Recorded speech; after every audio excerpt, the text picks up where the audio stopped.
Lakini alhasil ni kwamba katika mambo mazuri na tabia njema ni pale mtu unakapokuwa amekufanya ubaya wewe ukamlipa kwa wema.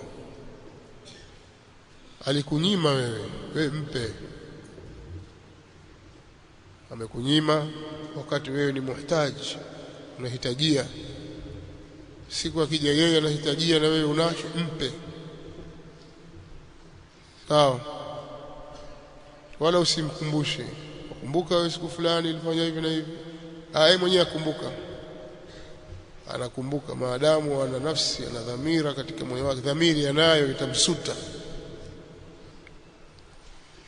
Na kama ni mtu muungwana atarudi kuwa chini yako kwa ule wema ambao wewe umemfanyia baada ya ubaya.